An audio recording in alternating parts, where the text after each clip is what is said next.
Well, ladies and gentlemen, distinguished guests, this brings us to the fourth session. Welcome to the session. As you can see on the screen, we'll be discussing the recent developments in the steel markets.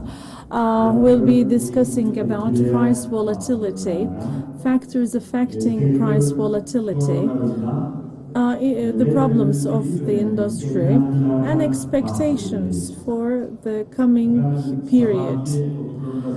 As the morning discussion was quite comprehensive, and particularly the detailed analytical presentations of Veysel and Başak really shed light to us, which makes our job even harder. But as you can see from the people on stage, we have an experienced group of people who will probably give a different perspective in trying to find an answer to the questions that were put on the table. Well, we've been witnessing really serious socio-political developments, not only in our close geography, but also around the globe. As discussed in depth in the morning session, after election of Trump, probably some of the things that we already know would probably change. And we will be making use of this, the perspectives of distinguished panelists. Now, from Erdemir Group, Sales and Marketing Director, Hayati, welcome. CEO of Corbus, Salim, Metin, welcome, sir. And YİSAD, Chairman of the Board of Directors, welcome, Mr. Demiruz. Now, as I said, it's going to be a challenging round, and I will, of course, try to stimulate some questions. Ladies and gentlemen, dear panelists, as I said in the morning session, we've heard a very detailed analysis of the industry by Veysel.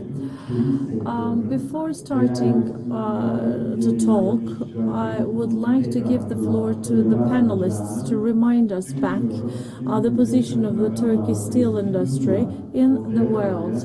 And if I may, I will try to give you some figures. As discussed earlier, crude steel production was 1.6 billion tons. Compared to the previous year, there was a decline of 2.8%, and also in the first 9 months of 2016, there is a 0.5% decline. China is an important player. A share of 2015 is more than 50%, roughly 804 million tons, and this year, roughly in the same period, we can speak about almost 1 or 0.5% of a decline in China. There is one thing that's been declined in the industry quite frequently. In similar cases, people always discuss about redundant capacity and supply and demand imbalance. I don't know if you paid attention, but according to OECD data, as of 2016, 720 million tons of redundant capacity is there. I even don't want to think about 1 billion or 1.6 million tons of production, leading to 720 million redundancy. Now in Turkey, of course, capacity of Turkey for producing steel is 50 million, roughly 50 million tons. Quite interesting figure, because 23% is used for integrated steel premises, and the remaining 70% is electrical arc furnaces. In 2012, we've broken a historical record because globally we ranked the 8th in production, 20 million tons for export, 7th in the world, and number 1 in exports of construction steel. But in 2015, in parallel to the world, our production declined to 33 million, 16 million tons of exports. Probably this year we had 10 million tons, or 12 million, okay, million tons this year, showing that it keeps declining. And also, we regress to position number 2 in the construction still. We are exporting to 200 countries, but nevertheless, starting from last year, we are net importers. Now for production, this year, thanks to again the analysis of YİSAD, we will close the year with 5 million growth, with a 33 million tons of crude steel production. Yes, you would know that also in the past we used to discuss in the panels the issue of crude, raw material, as discussed extensively in the morning session, scrap to ore ratio. And of course, because of the price volatility, the cost advantages that the integrated facilities are gaining, we kept discussing about this in all panels. And the second thing is aggressive attitudes, of course, of the export markers. Every country, more or less, of course, had to start some protective measures. Yes, let's start the panel. First, I would like to start with you, Mr. Hayati. Commodity markets are quite vivid, and also we've seen, probably it was during the presentation of Murat, who said that it's going to continue to be the same. And of course, there is raw material prices also relating to the price volatility. Can you elaborate on that, the price volatility of the market a bit more? Looking at the commodity prices, actually, in all of them, without any exception whatsoever, there is a trend upwards from aluminum to copper to all the other ores. Everything seems to be increasing. Actually, it happens in parallel to the foreign currency rates rising in US dollars. So we do see things that will change the attitudes completely. According to the indices, checking with the prices, current prices, with the start of the year prices, in the index, there was a bottom position by the end of 2015, and in 2016 it's steadily increased, and this probably will continue to be so. What relates to this industry is a similar process also took place for ore and coal. In the Amada basket, for instance, there is a more than $200 of an increase in the basket, which is really huge. Checking with ore, of course, in parallel to the other commodities, we've seen the developments, but in coal there is an incredible increase, as discussed by Başak in the morning session. Actually, the fact that all of these are taking place simultaneously is leading to the perfect storm.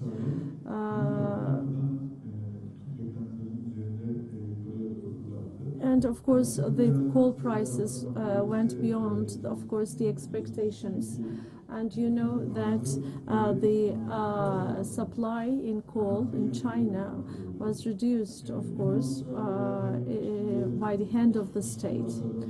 And again, in China,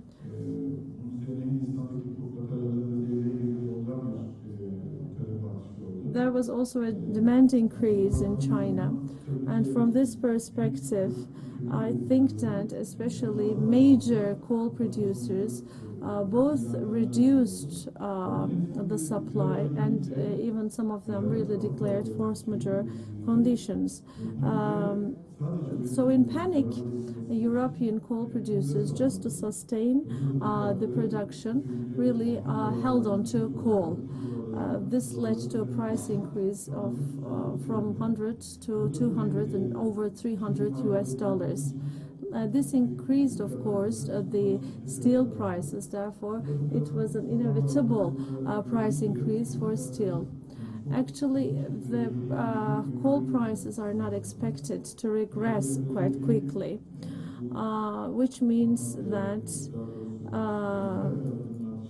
in parallel to the price increase in the commodities, I don't think it would be wrong to say that the situation will persist in 2017. Actually, the coal prices are really important. We used to speak about it as well. I mean, when there was the only answer was the flood in Australia, leading to an increase in coal prices in the past. I mean, there were times which pushed the coal prices up to $500, but at the end of the day, for a while we were used to $350. The same thing just is true. Everything just came together. When everything came together, the prices became as such, of course. Of course, I don't know what will happen next, because one might expect a change since everything is just together.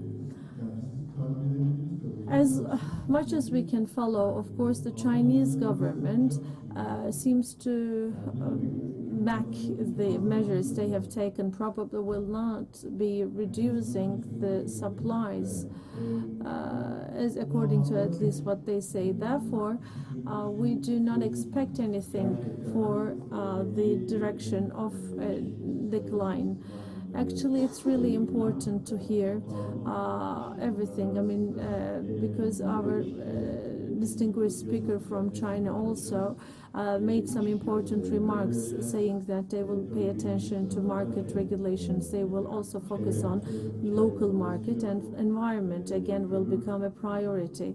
Therefore, in terms of coal, capacity reduction will take place based on these concerns probably, but I don't expect to get any yields in the short run, and probably that is the reason why the prices jumped up quite high.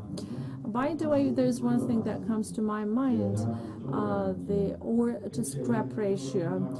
Actually, we all keep following this ratio, but there is no big change, I have to say, in the ore to scrap ratio, which means that probably the two important raw materials of the integrated steel facilities is coking coal, and of course we should also take into account the steel.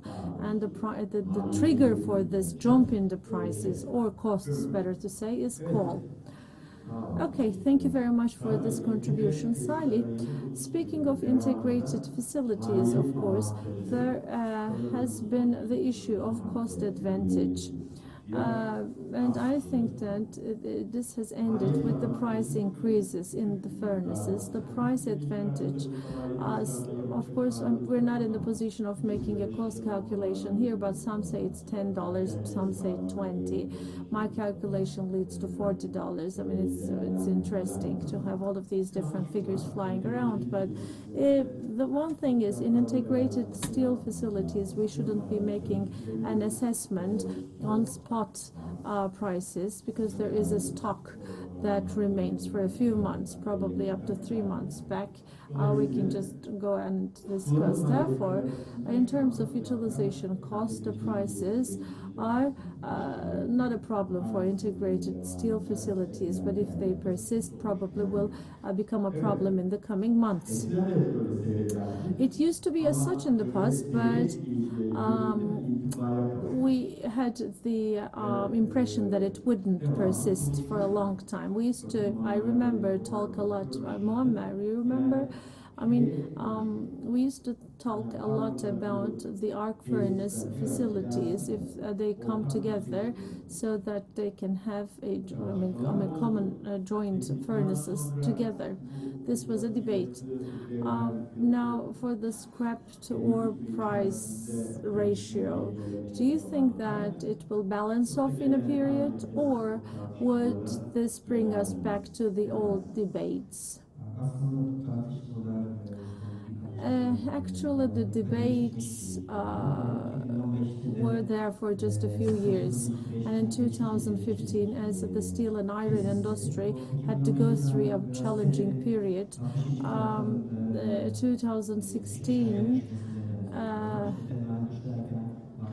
was quite presumably a challenging year. There was one man who was falling from 60 floors, and then he was dropping from 60-story building, and then he didn't die until the first floor, and he said, "Oh God, I don't think I'm going to die because it's the first floor, there is just one floor that remains." It's the situation which is quite similar for us, because in terms of the costs, we are just making an assessment of the cost. If we accept everything as a fixed ratio for manufacturing, when you take only production, there are three things not to. One is ore plus coal, ore plus natural gas, and the other one is scrap plus electricity. These are the, when compared to the other fixed assets, the movability in the recent period is about the rise in the coal, leading to an adaptation. What was the reason for that? Because of the decisions of the Chinese government, as discussed in the morning session. 330 work days were just taken down to 276, and then there was a lot of pressure on the shoulder of the furnaces. There were some attempts of making quality coal, resulting in, of course, an uprise in the coal prices. With this rise, of course, in the coal prices, I have to say that the steel prices should be divided into two. One is flat and the other one is long. It covers up the price increase in the flat, actually, because checking with the prices of 2015 January, the hot rolled sheet is currently in the trend of regression, probably up to $76.5.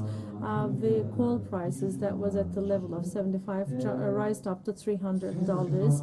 And looking at the hot rolls, it's 555 and 505, and there is probably 190 to 200 US dollars worth of an increase. But especially for construction steel and the rolls, actually there is no such increase. But of course, in the period that we were trying to avoid the scraps, construction steel was more vivid, where the scrap prices were on the rise. Actually, it's not about picking up the correct material, but actually this is something that doesn't need to be discussed generally, or would be more precious. Absolutely. But since the capital movements are not very strong in Turkey, everything that's done, for instance, the facilities built by the government, all the integrated facilities were built by the government. It's because of the lack of power.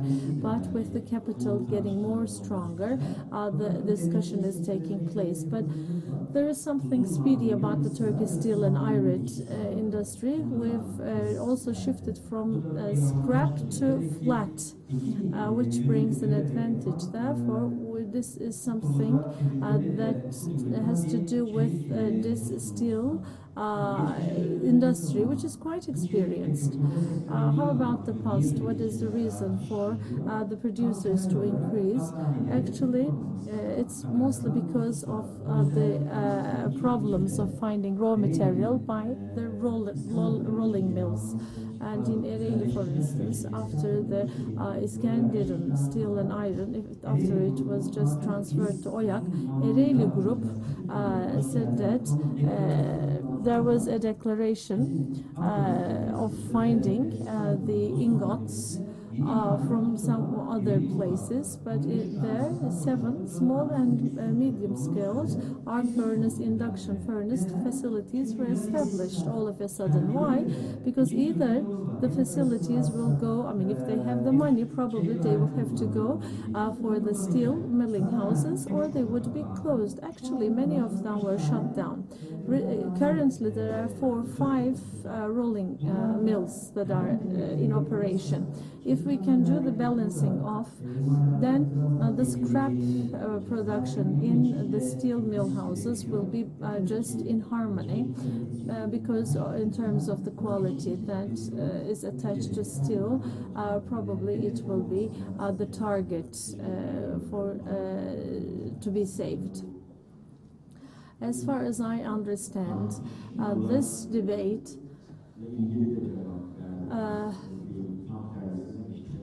will take place on the contrary.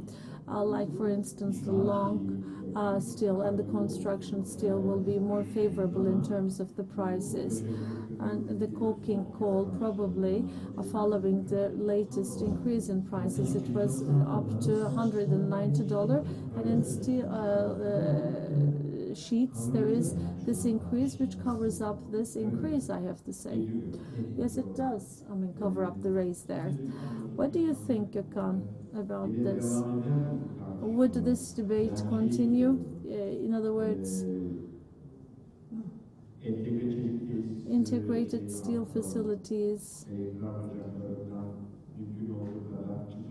let's just get out of the arc furnaces as much as possible. Will the discussion continue to build up blast furnaces as much as possible, or do you think that will balance off? Thank you. Firstly, I would like to thank the Orbis family for this good event. From the morning session, actually, I would like to make a statement. This is something that also relates to all the members of the panel. There are two main parts of the Turkish steel industry, and I don't think we can benefit from this meetings unless we do so. One is flat and the other one is long. Statistics, capacities of these two sectors are different.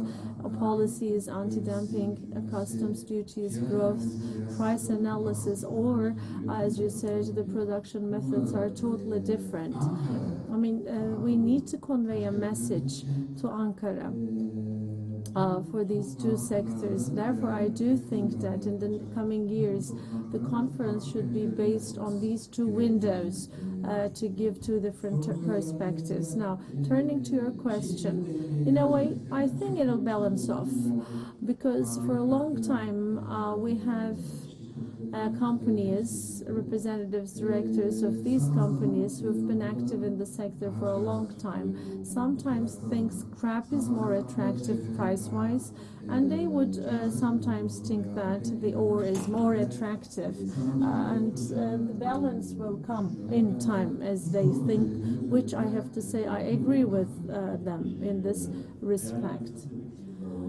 Let's take your comment, Hayati. Do you think the debate will continue? Yes, I think it will. I mean, it's something to do with supply and demand, and sometimes there will be a production advantage for ore, sometimes for scrap.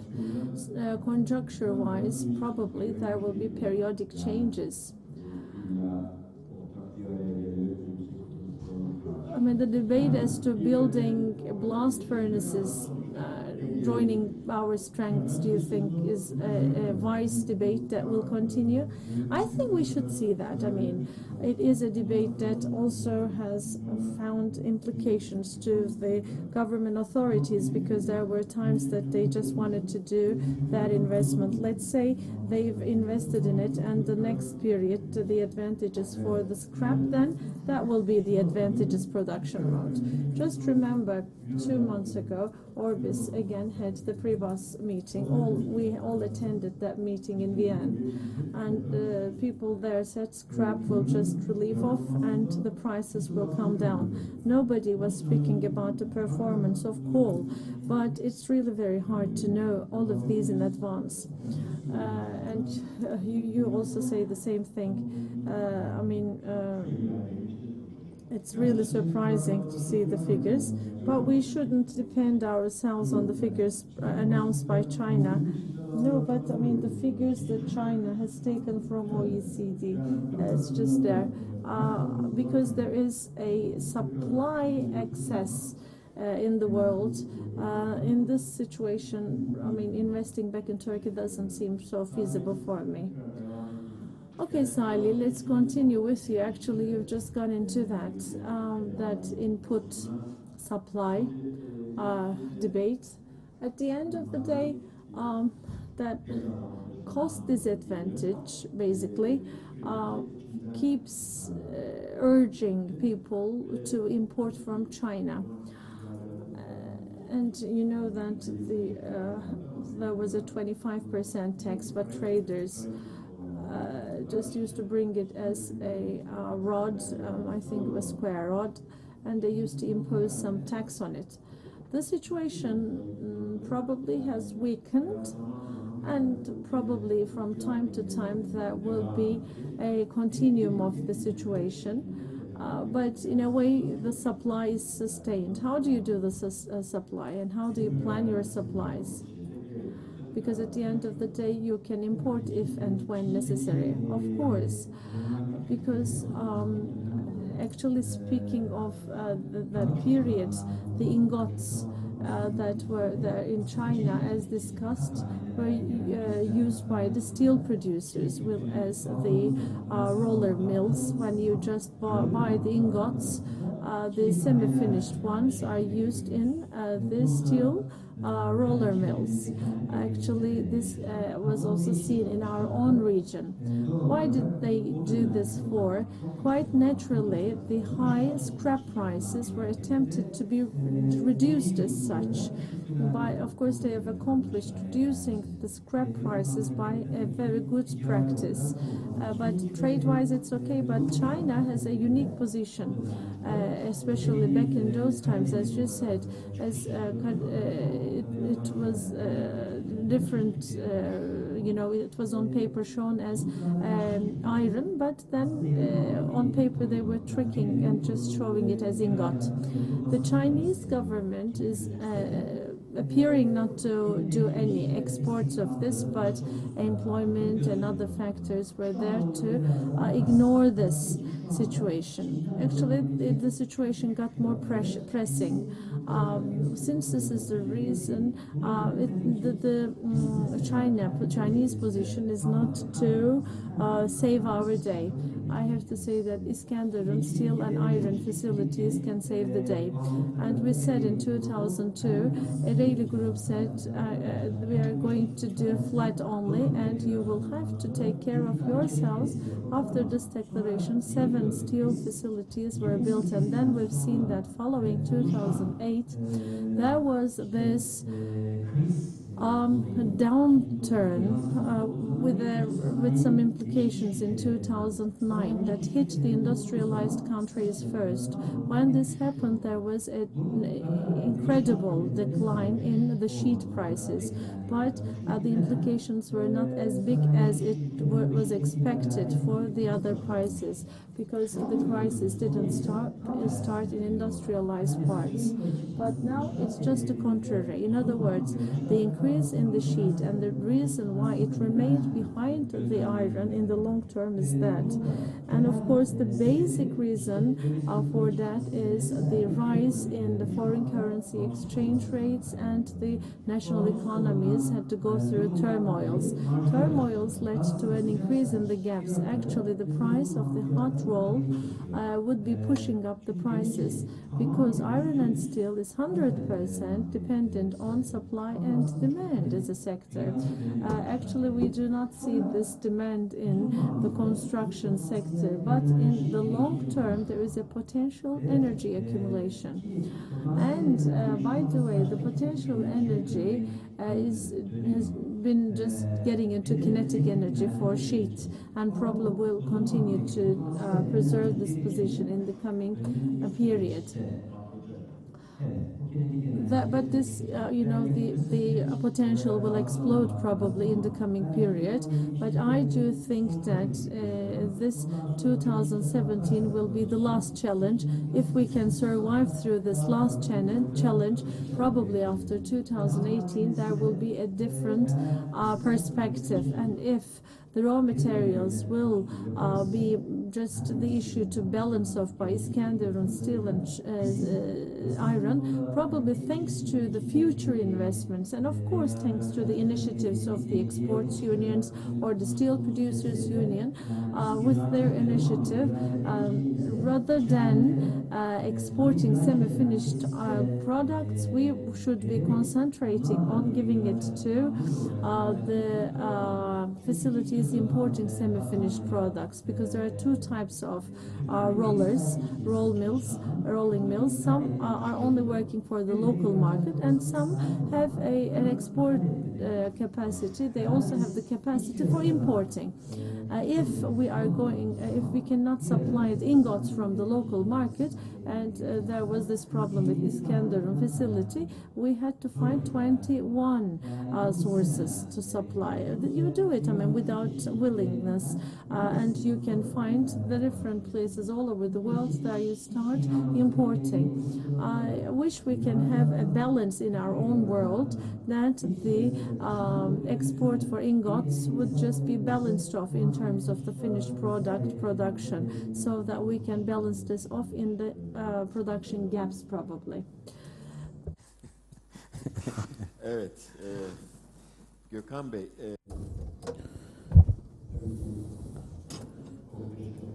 Obviously, we're talking about price hikes based on the coking coal supply, and was the market actually ready for this, and could we reflect this on our users, and what will it look like in the future? Well, yeah, in the last year or so, if we just talk about the social and political things that we've lived through, you can actually say there's a bit of a fluctuation. The coal price was about $300 and pulled up to $575. It then went back to $400 and then went up to $510 right now. This all happened in 1 year. And looking at the changes of the raw material price changes, we were talking about this in the morning, the scrap ore and coal prices that I'm talking about. The final user, because of this volatility that we've lived through in the last year or so, is totally confused. So how can they manage?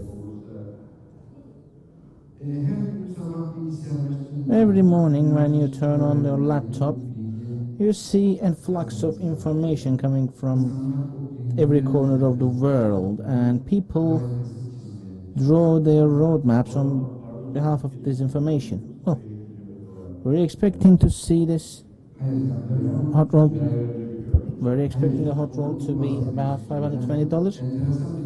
No. Well, we're going through a very interesting year. That's what I'm saying. In terms of pricing, this has been a crazy year, like a roller coaster. And when we look at our earlier projections, and we think about what will happen in the next 3, 4, 5 months, obviously reflecting on the past accurately is important. And in certain sectors, we can, and in our sector as well, we don't really have the clues to look at what we can talk about for the far future. But yeah, there's a serious increase in the prices of coal, scrap, and the final product, for example, the black roll, for example, it's maybe reflected on that, but I don't really know what will happen. This reminds me that when I was working in a company, I was responsible for exports and sales. We saw that the hot roll price was about $240. So it increased. And the general manager asked me, is this going to go down? I said, well, no, it's not possible. This is how it's going to go. 1 month later, it went down to $180. So, I fully agree with what you said. It's very hard to guess. And Başak's presentation was very good. Uncertainty, volatility, curves. Well, the economists can't even come up with a correct guess, so. Because if I'll do what the economists say, don't get me wrong, but I will always go bankrupt. In the construction sector, people have worked for long years, and they are in a difficult situation. And we know there are lots of factors that affect us. Hayati, what do you say about these prices? Do you think they'll accept these prices? Well, I tried to mention that. It looks as if it's going to progress that way. In a year or so, I can't remember which year, but there was a fluctuation of prices, and then there was a fallback because that rise seemed to be unstable. But right now, the coking coal seems to have increased in a way that it possibly won't go back. Well, you never know. I'll be talking to our clients and our colleagues. I definitely don't speak with certain words because, as you said, we're living in a sector where volatility is a given. Just looking at the last 3 years, the prices fell regularly in the first 2 years, but in the last year, the prices went on a crazy hike. Okay, one more question. That actually relates to the markets. The hot rolled prices are increasing, and maybe its importance might decline. I don't know. I'd like to get your opinion on that. Before this, as you know, I think it was last year, there was a dumping question going on in 7 countries, investigation. And in 2016, there was some temporary taxation that was identified, and it was cancelled. That investigation was cancelled.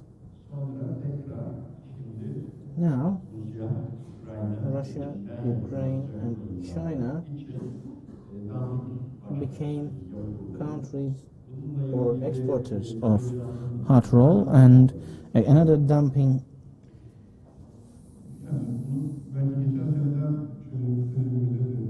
application was made. What do you think about this? Well, if you look at last year, and if you look at the world in general, we've gone into a protective time, as Başak mentioned in the morning. Everybody is trying to their own market against unfair competition. And the basic reason for this is the surplus of supply. And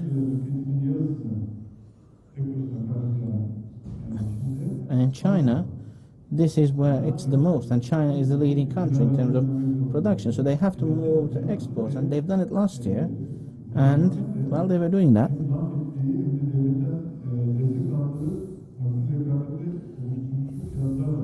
they did it with prices that could actually cause unfair competition.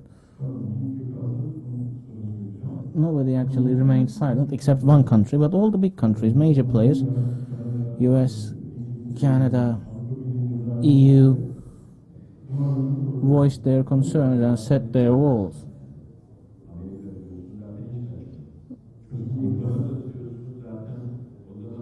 We have to mention that US and Canada always act very cautiously. Well, we weren't surprised with them, yes.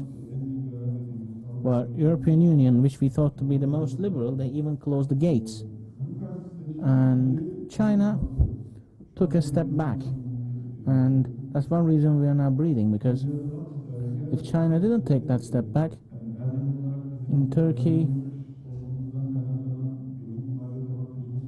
as Erdemir, we might have a cost advantage and more resistance to a crisis like that. But if you look at the steel producing market, would have gone into crisis mode. And if these days continue, and if China continue to take precautions, and don't attack or sell the world with, don't sell the rest of the world with dumped prices, there are CIS countries that could actually respond to them, and they obviously have to be in line with that, and we are the ones who usually suffer the most based on that as local producers. And if the situation in China changes and if there's a need for export again, next year could be very problematic for all of us. Because as mentioned in the previous speeches, we are not the only country who has an import tax. Mexico and India, in the same league as us, they also have import tax. But we don't have protective measures against unfair competition. YİSAD mentioned in the morning. We apply, for example, against an anti-dumping cause, and we can't really take any positive steps, and we feel defenseless. So our only hope is China to act in line with the decisions that they have taken. And if they don't attack the market with the prices that they have, they expect the 2017 similar to 2016. Well, not just import. It obviously has a lot to do with the export markets. Because if China adjusts to what they have said and act in line with what they said, our export rate numbers could increase as well. Sectors looking for import, buying semi-finished products and finalizing these products and selling them to the other countries. These companies seem to have a danger waiting on the horizon. We're all against dumping, obviously. But all countries who thought they closed themselves to the Chinese attacks, they now question themselves and saying, okay, we're not buying pipe, or we're not buying household items, but when we look at the finalized products coming from Turkey, if the metal sheets or iron plates are coming from dumping countries, then why do we let this in our country? And pipe producers ask us the question, do you really export these to Europe with low prices? This is a danger in the waiting, and they have to be very careful. Based on what you said, US has now taken the precaution against China. And now all the metal plates will be cold rolled and come from Vietnam. We could go through the same process too. We have to be very careful about this. So what about the investigation? All flat steel producers have prepared the case, and we're now waiting for it. So the prices are now on the hike. They seem to be too difficult to follow. Anyway, let's not go there.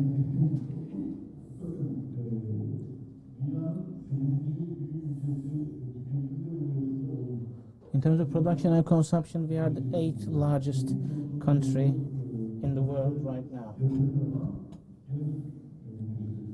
And this is the Turkish venturers that have done that. We're not afraid of competition.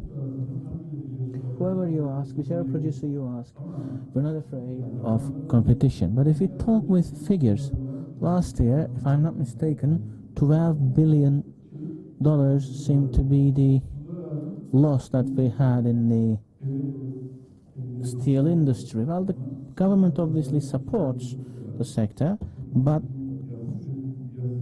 we're talking about flat steel production. Last year, it was consumed 16.5 million tons, and 8 million of that was imported. So we have become a net importer, while we were aiming to become a net exporter. So how did we come to this? We have really moved away from our targets. And all this actually shows that we have to sit down and think. Thank you. Okay, a protective approach or protective measures are on the rise. What about liberal trade? What about the global targets. We have memorized all this in the years that followed that. So, okay, if we listen to all the stakeholders, everybody is right. The steel producers are obviously right in their argument, but what you're saying, or I think you will say, that okay, we are consuming, and what are we supposed to do? And Mehmet is obviously looking at me, nodding his head.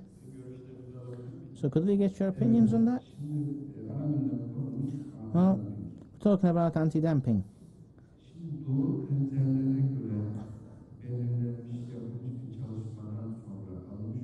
If we're looking at an anti-dumping decision taken after evaluating the right criteria, we obviously cannot object such a decision. And no one can prevent that. But our criteria, compared to the other countries' criteria, are they really in line with others? What about the ones with the US, for example? Okay, I'll only briefly mention about the flat steel industry. Well, we obviously have a customs tax, especially for the cold roll, it's 10%, and hot, it's 11%. So, if we say that we have imported from this country, or this country's prices are lower or higher than us, if there's a serious anti-dumping going on, and if that is not our approach, then we obviously have to talk about the anti-dumping tax. Nevertheless, the countries that we import steel from and their production methods and expenditures, if they are lower than what we have here, and if we go down that route, our final user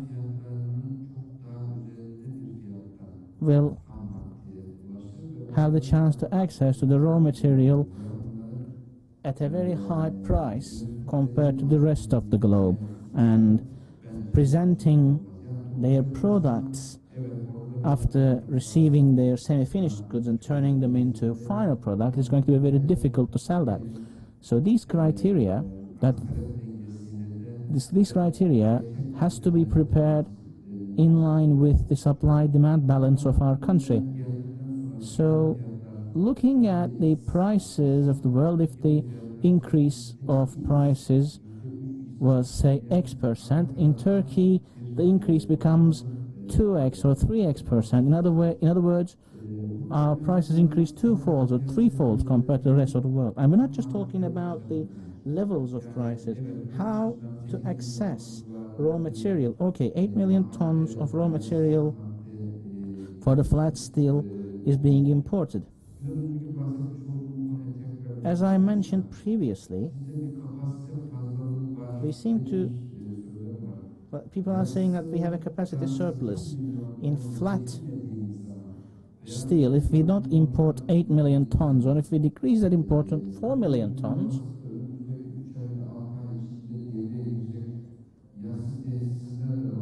do we have any facilities coming into operation in terms of flat steel?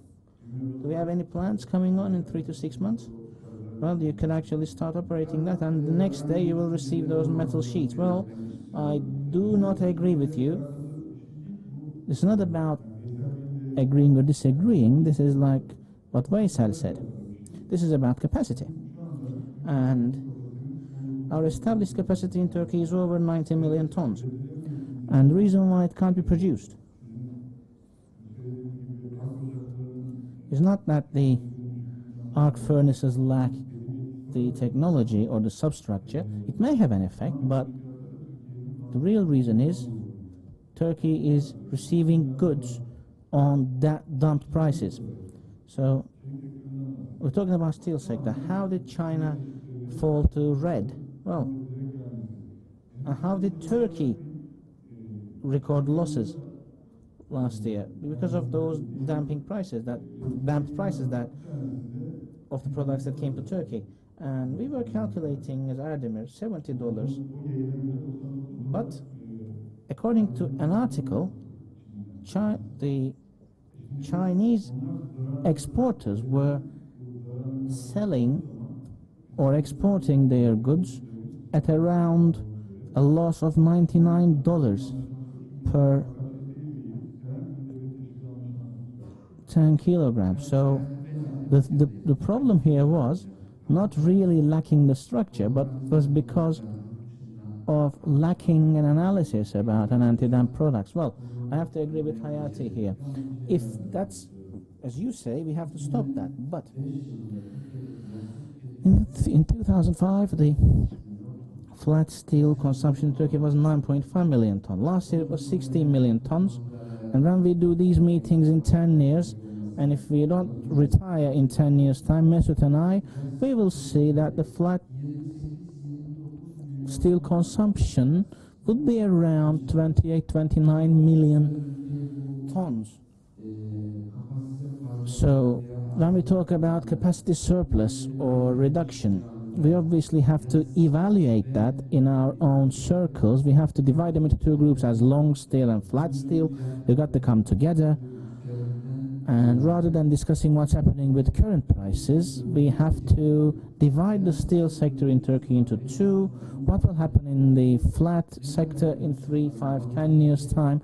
What will the import numbers be? And where will the volume go to? These are the questions that we need to discuss.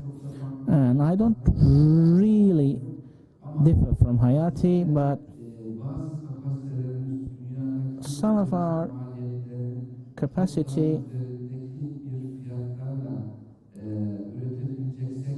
if we have a capacity that will help us produce goods at a higher price compared to some countries in the world, it will be very difficult to export that abroad. And if there's serious anti-dumping, we have to stop that, but we have to keep the final user of Turkey, we have to keep their rights intact. Okay, Salim, the same thing about construction, for example, for the ITC was exported to Turkey with knockdown prices. I think in Japan that was the case as well. So the decision has been made and the process has begun. As Gokhan mentioned, if there is real knockdown on these prices, if there's serious dumping, then we can obviously stop that. Well, I don't really understand the Americans really, because if you apply for something, it will always be approved. Nobody rejects that, because in the US the situation is different. So I don't really agree. And I can't really say everybody is acting according to a certain principle, because liberalism and free will and free ventures, well, I'm talking about US, but they're actually doing what they actually, things that are against what they're advocating for. So how do you think this will develop? And if there's a negative result in the end, how will our long steel sector will be affected? Okay, protective measures has become a key element of the agenda, and following this, obviously the stronger will survive. And it was difficult to find evidence in the United States in the past, but right now there's no such proof too. Well, they said 2 years ago there was no evidence, yes. So what will the Americans do about this? As mentioned, the prices, when they go up, they will slow this process down. But right now there's a very important factor, Trump factor. We have never mentioned the Trump factor. So, okay, what does Trump say before and after the election? We have to look at that. After being elected as the president-elect, he said, I will contribute $1 billion for the country's infrastructure, and I will do that based on American steel, he says. So what kind of a protective measure are we talking about if that is the case? So how they will actually kick that in, how they will activate that is obviously key. Well, United States, if they need, they always find evidence, they just put it in your pocket and then you never realize it was there. Well, they are serious net importers, but because of the profitability and the profitability margin, they have that advantage, which we can't achieve that, unfortunately. And the private sector says that, or orders the public to protect that, and then that's when the evidence goes into your pocket. I think we're just going on over our time, but in the last round, I would like to ask you as a last question, what do you think to be the most important challenges in this sector? And then as a result of your identification, what do you expect in the near future? I'd like to ask you this question as a last marker in this round. The most important problem, not for us, but perhaps for all steel producers, is volatility. Başak summarized this in a diagram very well, if you remember. And between 2008, looking at those business cycles, recalling them, they have seriously gone into a frenzy, and the countries who can manage this are the ones who will survive and make a profit. It's a very stressful job. And as was mentioned in one of the presentations, which I really liked, I have to say, if there's such volatility, that is the time when people make money. So, we are a company who believes that we are actually managing this volatility very well. And we have younger colleagues here. We're following up what's going on in the world. We have to follow all the effects. And all the decisions we take in such an environment is usually right. And our customers make use of that too. And I have to say that volatility is very important. It's the biggest challenge. And whoever can manage that is going to win. Despite all the odds, Turkey,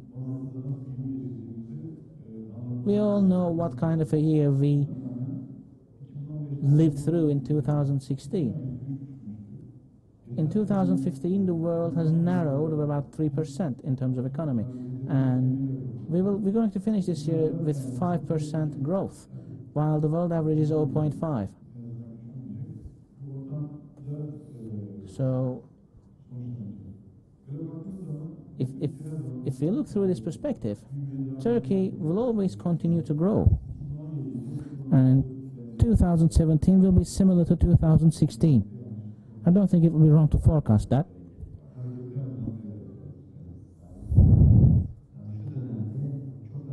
Well, we have a lot of producers who are looking for, or who are actually pursuing, minimal demand. So, looking at all the challenges, problems, public and private sector problems, what I could say is that in our region, our most active problem is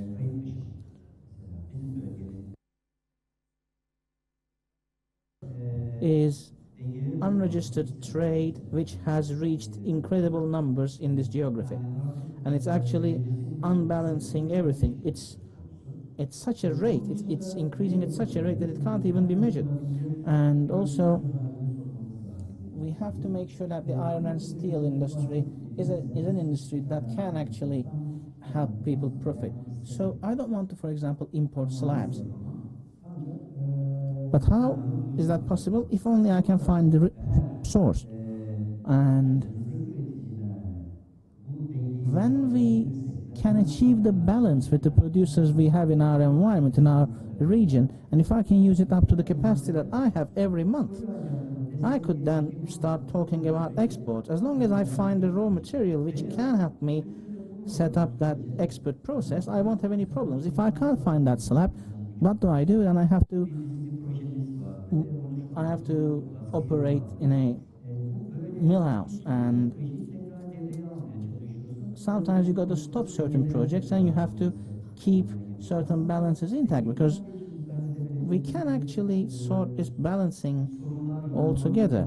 We actually are in a slew of problems which if we sit down all together, we can solve it. And when we talk about the export of the semi-finished goods, I could say that I'm against that, for example, and because it directly affects my business. And for example, I could suggest the government to put up some tax on slab export. So if that is the case, then I could obviously buy my raw material domestically. But we could sort this out with balancing between the producers and the consumers. So what will happen in the time to follow? What about the markets? What I see is that we're going into a new world order. Not just post-Trump. It might have a lot of effects, yes, but obviously can he undertake those promises that he made is something else. But we're talking about a narrowing but recovering steel industry. After 2017, if we have the facilities to survive, I don't think anything or anyone can destroy that. I'm really hopeful of the future. I believe this industry is very promising. And in terms of the infrastructure in Turkey and also looking at the devastation of the countries around Turkey, obviously there's going to be a refurbishment of those countries, or some countries will obviously look for getting the cost that they have spent back already, and looking at what's to follow. It obviously depends on the geopolitical situation. I don't think we will be going backwards anymore. It's time to move on. Well, after your speech, I'm quite hopeful. And in the beginning of this presentation, I talked about some dangers or threats about our region, but you see these as opportunities. Okay, Gokhan. Well, our generation always comes up with a question looking at prices.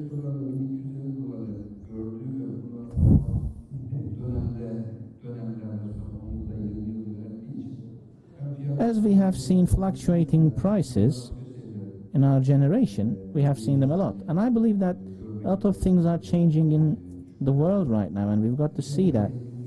And the price volatility is not really important. It's not really a big challenge, because our sector has proven that it could manage that. Sometimes those are going to increase, sometimes decrease. This may be an opportunity, we have to say. That's my first idea. Secondly, I don't expect a decrease in consumption, and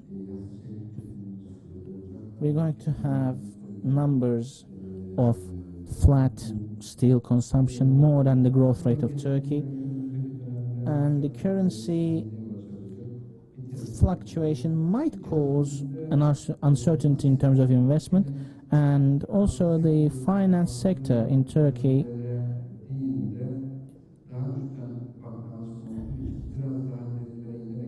may have to go deeper than usual to work together with their clients to be more effective, and we have to come up with solutions, we have to come up with projects encouraging increasing exports.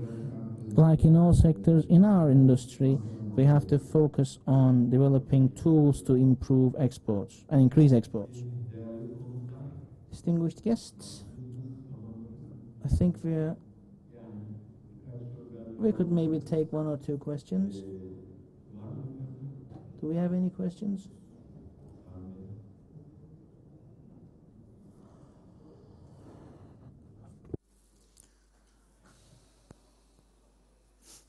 Merhabalar, Ahmet Soybaş Demir. We're a company, Soybaş Demir. We are trading steel. Well, we're not a producer, we're half producer, half consumer, and I think we're in a position to comment on what you said.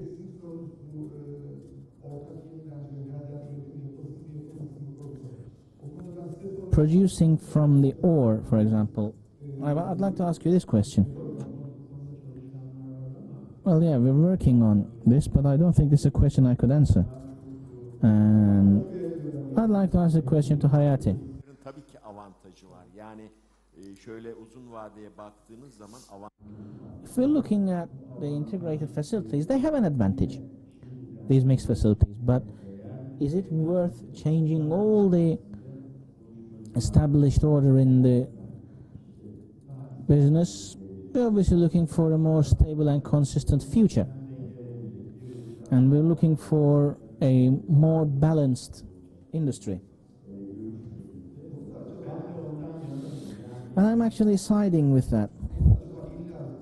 Here, do we have to, or does a company have to make a selection, like they're going to produce it from scrap or from ore, or for example Celik and Habash are doing that? So can we talk about a mixed approach to the raw materials? So when they have a high furnace or arc furnace, they could use scrap, but the ones who actually produce that from scrap may not have the chance. But I agree with what you said. Okay, the hot roll prices have increased. For example, some companies said they're not producing slabs. So there's such a flexibility in the Erdemir group, for example. It's up to them to decide what they're going to produce. So we can't really divide these ore producers or scrap producers as if they're religions. But when we look at the flat rolling capacity, it's actually in Turkey higher than the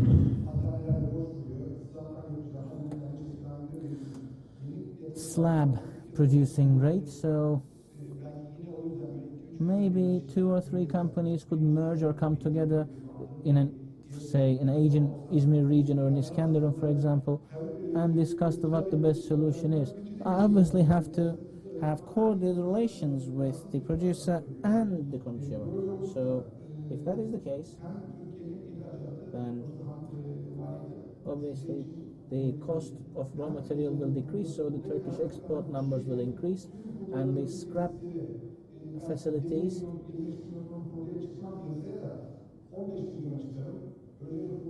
may be used accordingly or in accordance with their volumes per year. So instead of going up to 25 million tons a year, we could go up to 50 million tons a year and look for other solutions rather than scrap. So instead of decreasing the price through scrap, then we could look for other sort of investment. And if the government also helps the companies and some companies come together, do you think this will give us better results? So if I'm going to answer this question, coming from a mixed facility, if I was about to establish a facility from scratch, obviously that's what I will do, but I'd like to add a few things. So what about electrical arc furnaces? Then obviously we have to calculate, or we have to measure up what's happening. It's actually a cyclical situation, and we have 3 factors affecting the cost. We always talk about the 2 things, but there are 3 things. So ore plus coal, ore plus gas, scrap plus electricity. Now, if you look at Iran today, they have a 15 million ton capacity per year. In 2015, their target is to achieve 45 million tons. So we have to follow up what's going on there. And how they can achieve that? Through natural gas. Now, we can't obviously work on a product that already cost us. So if we're talking about a facility that actually produces through ore plus gas, or if we're talking about lower cost in terms of the construction, these 2 factors are really playing a key role. So rather than trying to identify those figures right now, increasing the quality, improving the quality of the goods to be used would make more sense. Talking about products with a higher amount of added value, yes?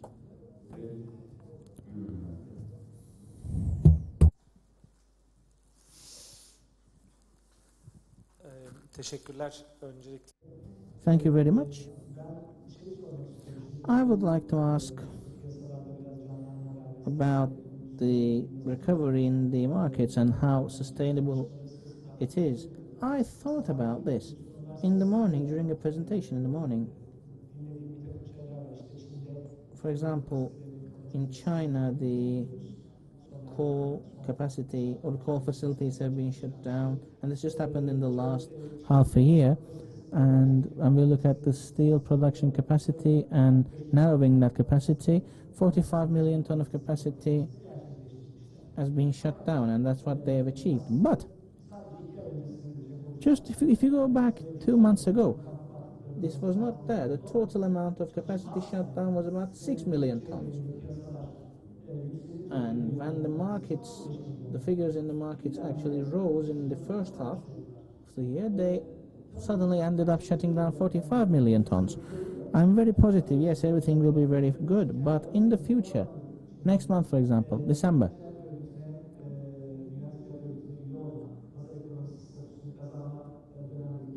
they are becoming members of the World Trade Organization, and they're becoming sort of a legalized market. So can we actually go through and survive these few months without any problems? And then if that's the case, do they actually plan to survive these 2 months and then go back to the usual footing? Well, they might be doing that, yes, but as I mentioned in my speech, I think that their true motive is the commercial measures taken against them. European Union, arguably the most liberal entity, have taken their measures against China. Well, the Chinese people are smart people. So we're talking about an ancient civilization here. They have realized or foreseen what was about to come, what was about to hit them. And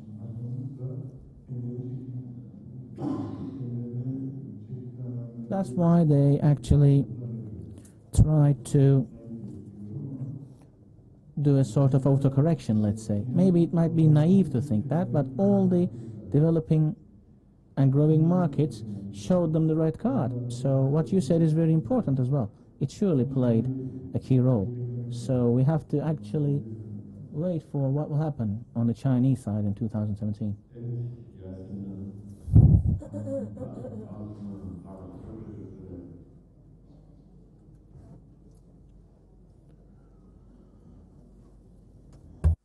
Murat Bey benden çok yaşayacak. Tabii ki yaşasın. Benim hazırladığım bir nottu. Ben özellikle şunu belirtmek istiyorum. I'd like to mention here that nobody wants to import in such a volatile environment when they're going to receive goods in 3 to 4 months' time. So why do we import? What forces us to import is a question that needs to be answered. Turkey has differing realities, and I'm sure that Veysel would have agreed if he was here. My concern here is that there's 20 million tons of capacity in the hot roll, but we don't really feel that, and we're constantly being given messages to be positive. And we have new investments and a serious capacity demand on flat steel and hot roll steel. So we're actually having some concerns in facilities using flat, hot rolled steel as raw material. Finding the right amount of supply seems to be the biggest issue for the future. I'm not an expert in this field, but obviously I'm just sharing my anticipations. The world trade volume increased according to the presentations in the morning, and we know that China is a pioneer. And while this is happening, China producing at marginal profitability doesn't make any sense. And how can China in these conditions actually record a net loss? I think this is, I would say this is a sort of a silence before the storm. So if they have actually shut down facilities, they have shut down facilities which are not really environmental friendly. So as Hayati said, this might be a sleeping giant, a sleeping yeti, so to speak. So it could explode any minute, it could wake up any minute. So we have to come together domestically and establish an order to survive us all. And obviously it's Turkey. My export priorities are different. Okay, the US is trying to protect its market, but they actually make sure that they actually import certain goods at amounts or prices that doesn't cause any problems to them. And we're talking about steel products here, so this is something important. Moreover, okay, we want to be a part of the solution, we want to change, and everything has to be feasible, but nobody prefers to import goods from abroad. This is serious risk. So why do we end up having to fulfill this risk is the question that we have to answer. And Chinese losses are losses on paper. China is not losing any money, I have to assure you of that. China is not really losing a lot of money. They're actually playing this game according to the rules. Thank you. Asman'ın da Transformer Reroller olarak dertlerini anlat. Asman has fiercely mentioned her concerns, and nobody wants to import if we can find the goods for supply. We can't find them, so we have to import them. I like to answer her. When we look at purchasing goods based on export, nobody has any problems. Our government is coming up with a very good tool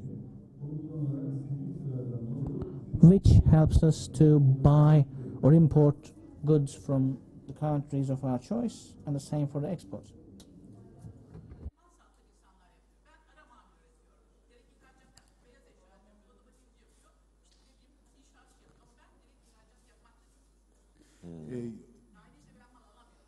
Dahilde işlemi nasıl? Ya sizin gerçi verdiğiniz vergi 5 Well, we're talking about a tax that you're paying about 5%. So you don't really have a major concern here, but as a general answer, the export can be done with the countries of choice, and obviously what you mentioned and the type of exports that you have mentioned will be under severe risk. The products bought under dumped conditions, and if we try to sell that to other countries that have actually shown China the red flag, then red card, then this could be a very severe problem. So what haven't we objected here? What we haven't objected here is that China is obviously selling their products to other countries apart from Turkey, obviously, but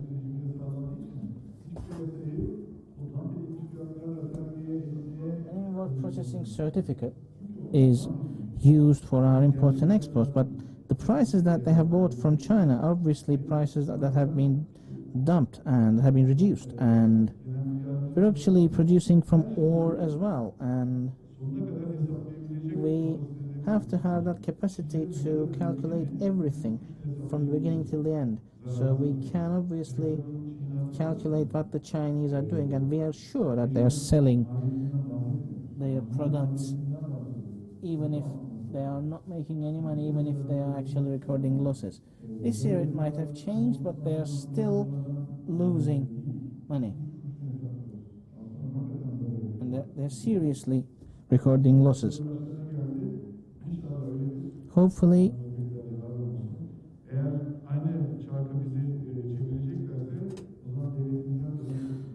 if they're going to pull us into the same spin wheel, and our government obviously has to protect us against unfair competition. We're out of time, but as a summary, we can say that Chinese are going to have changed their attitude slightly, and hopefully we can achieve stability in the world markets with that. And as I have seen here, working together, sitting down on a table, and conciliation is the key. Otherwise we can't stop talking about these problems. But you will say that there may be no subjects left for the conferences. But anyway, so I'd like to thank you for your opinions. I'd like to thank our panelists for sharing their valuable opinions with us. And thank you for your patience.